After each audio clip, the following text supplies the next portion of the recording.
Que venha o Vasco da Gama. O Fluminense está classificado para as semifinais do Campeonato Carioca, tendo o melhor aproveitamento, sendo o melhor time tecnicamente nessa temporada do futebol brasileiro.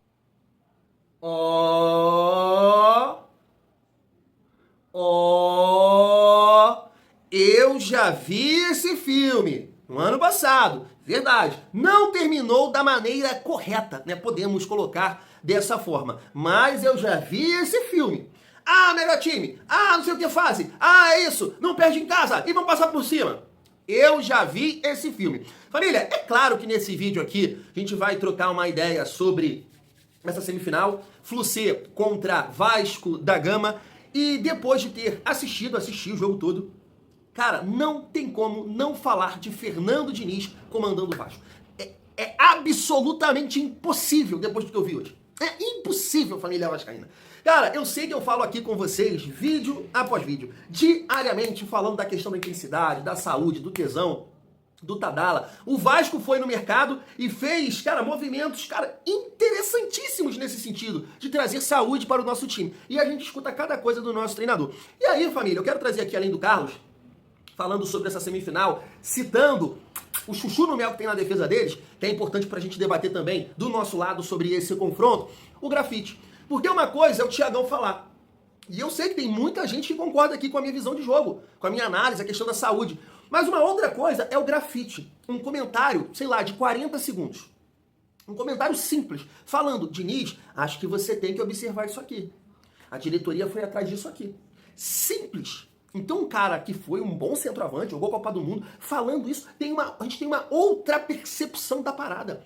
Hoje é muita loucura que o Diniz está fazendo no Vasco, à frente do Vasco, sem promover alguma mudança. Porque eu vou tocar num ponto aqui importante depois do que eu vi hoje, Flu-C e Bangu, família vascaína. Então chega aí pra gente resenhar, pra fechar essa segunda-feira de carnaval, mas antes dá aquela força para o Thiagão, comenta, se inscreve, deixa o like, hype o vídeo para fortalecer o nosso trabalho. Família, deixa eu passar aqui logo os cortes e aí a gente volta. Vai ser uma resenha bem rápida para trocar uma ideia sobre essa semifinal e esse confronto aí contra o Flu-C. Venha o Vasco da Gama. O Fluminense está classificado para as semifinais do Campeonato Carioca. Mais uma vez o Fluminense enfrenta o Vasco em uma decisão. O Fluminense dentro do Maracanã, batendo o Bangu por 3-1 e conseguir, anota bem, a sua 16ª vitória consecutiva dentro de casa. O Fluminense no Maracanã é quase que invencível. Dessa forma, elimina o Bangu, que não conseguiu gerar nem 1% de preocupação para o Fluminense na decisão. Entrou em campo praticamente já derrotado. O Fluminense está classificado, tendo o melhor aproveitamento, sendo o melhor time tecnicamente nessa temporada do futebol brasileiro. Tinha a capacidade do Freitas de irritar o torcedor do Fluminense. Ele erra mais uma vez contra um time muito ruim e fraco tecnicamente, que é o Bangu no Campeonato Carioca. Em um lance onde ele estava com a bola completamente dominada, mesmo que a bola tenha chegado um pouco forte no pé dele, ele poderia ter dado um chutão pra frente, como ele sempre faz. Mas ele resolveu entregar um gol pro Bangu. O torcedor do Fluminense sabe que o problema não é esse gol que ele entregou pro Bangu. É que todas as partidas o Freitas erra. É impressionante. E a pergunta que fica é até quando o torcedor do Fluminense vai ter que aturar assistir o Freitas vestindo a camisa do Fluminense. Nestrosa, Spinelli, o próprio Andrés que joga hoje, são jogadores muito físicos, fisicamente muito fortes, jogadores que vão para o jogo, que desempenham bem fisicamente, que tem a técnica. E o Diniz sempre se caracterizou o quê? Esse jogo apoiado, esse jogo de toque de bola, de classe, de tocar a bola, de chegar tocando. Talvez ele tenha que ter essa percepção, peraí, esse elenco não dá para fazer aquilo que eu fiz no Fluminense 2023, que nós fizemos no campeonato do ano passado.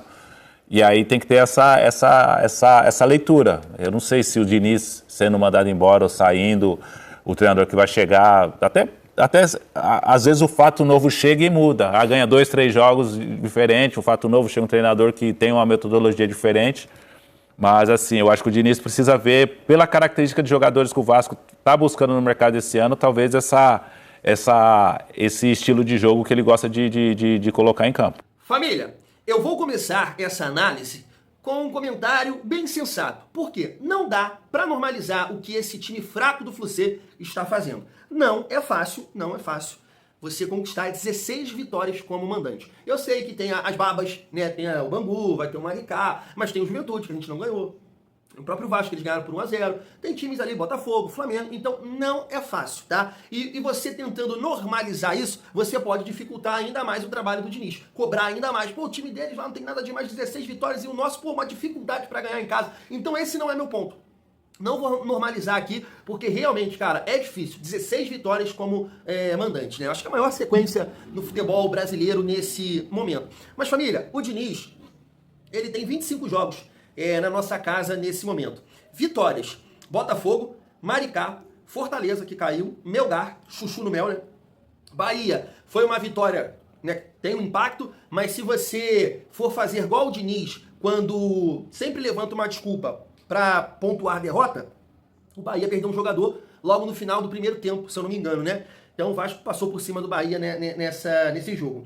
Cruzeiro, uma grande vitória. Internacional, uma grande vitória. Vitória e CSA. Essas foram as vitórias do Diniz jogando em casa. E aí, família, hoje eu estava observando o seguinte.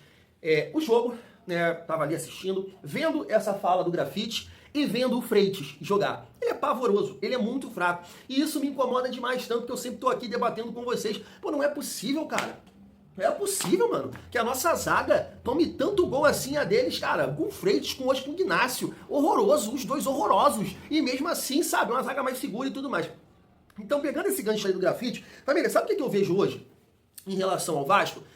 O Diniz no Vasco e o Zubeldia no Fluminense. Me parece que o Zubeldia, ele coloca os jogadores, as características acima do sistema. Como assim, Thiago? Ele não quer aparecer. Se você olhar o Fluminense jogar, o que você destaca, cara, nem um jogador individualmente falando assim, é o coletivo. Todo mundo corre, tem ali suas peças que fazem a bola rodar, que tem boa técnica. É um time que marca muito melhor que o Vasco, isso eu não tenho a menor dúvida. Mas, por exemplo, como é que você vai jogar em linha alta, fazer o teu zagueiro apoiar como lateral em vários momentos, se seu zagueiro é o Freitas? Você entende? Então não, ele busca uma maneira do Fluminense jogar, que a gente pode assim, eu que não sou entendedor da bola, cara, um feijão com arroz, mas um feijão com arroz bem feito, bem temperado, porque cria ali, tem movimentações, né, pelos lados com o Canóbio, hoje não jogou o Canóbio, jogou o Savarino, o Serna é o titular, hoje não jogou o Lúcio, jogou o Ganso, e mesmo assim manteve ali um padrão, realmente não sofreu e ganhou o Bangu com muita tranquilidade. Coisa que a gente não consegue ver no nosso time hoje. Porque o que me parece hoje, tá? Hoje é que o Diniz, ele quer estar acima do time do Vasco. Acima dos jogadores. É isso que me parece. Ele é tão arrogante nesse sentido. Porque se ele não enxerga a dificuldade defensiva que o Vasco tem, a fragilidade da defesa do Vasco, e não muda o conceito, não muda a forma de jogar, não melhora a saída, porque hoje... Olha a saída do Fluminense. Eu vi hoje. Cara, vai lá com o Fábio, aí desce o Bernal, desce o volante assim como o Vasco faz. Só que o que ele faz? Ele bota o zagueiro aqui, o Ignacio, o Freitas, e aí espeta lá o Guga e o René. Ele não faz essa mudança maluca de trazer o Pistão pro centro do campo e o lateral, o Robert Renan vai pra lá, vai pra cá. Cara, se isso tá dando certo, se isso tá funcionando, se o Vasco tá saindo da pressão e conseguindo atacar o espaço e chegar e criar oportunidades através disso, claro que em vários momentos isso aconteceu, não vou negar. Só que nos últimos jogos não está funcionando. E o interessante é que ele não para, irmão. Ele não para. Isso que me pega lá ele. Ele não para de fazer essa merda. Ele continua com a merda e dificultando os zagueiros do Vasco.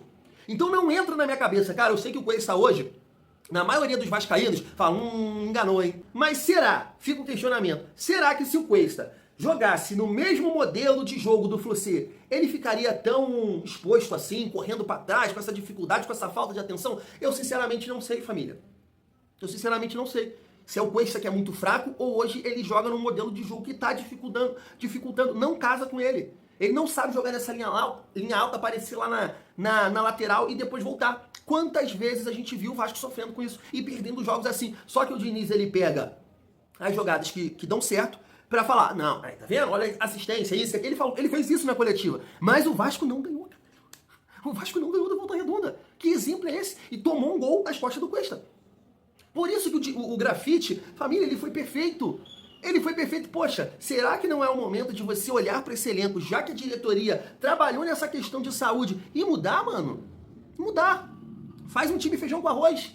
Se essa saída maluca vai sair, vai aproximar, vai. Mas cada um na sua função, na sua posição. Porque se não deu, bumba, que o Robert Renan vai ter a perna esquerda, o Cuesta vai estar na direita dele, o Thiago Mendes vai saber ali o local dele, ali, né, de volante, de girar, de arrancar, de sustentar. Os laterais também vão estar na perna boa para fazer um bumba.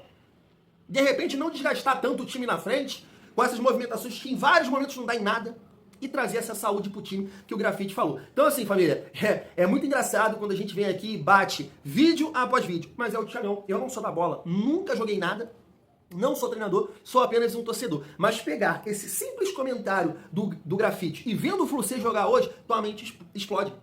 E aí você passa a pensar que o Diniz hoje, ele não consegue potencializar ninguém nesse Vasco. Ninguém. Ele não potencializa ninguém. Assim como fez com o Ryan no ano passado. Ele pode falar o caô que ele quiser em relação ao Andrés Gomes. Mas, por exemplo, o Andrés Gomes não jogaria com o Zubeldia? Fazendo o que o Canóbio faz? Acho que faria. Fazendo o que o Serna faz? Eu acho que jogaria. Que faria. Não vejo tanta diferença assim, não. Corredor, ponta, mano a mano. Não acho que o Diniz está potencializando o Andrés Gomes. Não acho mesmo. Não acho mesmo. Se você acha, você pode comentar aqui. Não acho. Então, hoje, eu vejo um treinador que tenta se colocar acima do grupo, acima dos jogadores, porque se eles não se adaptaram ao modelo de jogo, muda. Muda. Então, ele continua tentando, porque o modelo está acima dos seus atletas. De trazer conforto. E os jogadores performarem com mais segurança. Enquanto o outro treinador está olhando para isso. De repente, ele poderia, uma saída mais difícil, uma coisa mais mirabolante. Não, faz o simples. Porque sabe que a defesa dele não é lá essas coisas. Sabe que os pontas dele é mais físico, então é isso, é corredor. Tem nada de mudar de direção, aparecer pelo meio, não tem. É isso, é um time equilibrado defensivamente, você não vê. No máximo é mudar de ponta. O que aconteceu hoje e melhorou muito. Savarino estava na direita, foi para a esquerda, o Canóbio veio para cá. O Fluminense realmente cresceu no jogo depois desse movimento. Mas não é o Savarino encostando ali. Cara, e veja bem, eu não estou dizendo que isso é ruim. O modelo do Diniz, em vários momentos, deu certo. O Vasco teve grandes vitórias, grandes atuações. Eu estou dizendo que nesse momento não dá. O time não ganha, o time não vence, o time não faz os gols, as oportunidades que tem e toma pelo modelo de jogo. Vai continuar com isso? Vai continuar assim na semifinal? Ô família, bota aí o Marino, a cair dentro ali do René, o Andrés Gomes para fazer lá no Samuel Xavier, Spinelli para brigar com os centroavantes, o Spinelli de centroavante para brigar com os zagueiros fraquíssimos do Fluminense. Família, vai por mim, fazendo feijão com arroz, bem feito, que o Diniz sabe fazer. Ele não quer fazer, ele sabe fazer o que ele já fez. Contra o Cruzeiro, por exemplo, jogando em casa. Ele sabe fazer feijão com arroz. Cara, dá pra gente classificar. O momento deles é infinitamente melhor. Infinitamente melhor. Mas eu tenho muita confiança em classificar. É só o nosso treinador não se colocar acima dos jogadores. Cara, o Grafite, ele foi perfeito. Perfeito, na minha modesta opinião. Perfeito. Cara, olha pro seu time. Acho que não dá pra aplicar o que você quer. Você fica com um time mole, com um time lento, Coutinho, Nuno, Brenner. Você tem Spinelli, você tem Marino. Pô, o cara que nem acompanha o dia a dia tá falando isso como a gente, família. É que o cara não observa isso. Fui.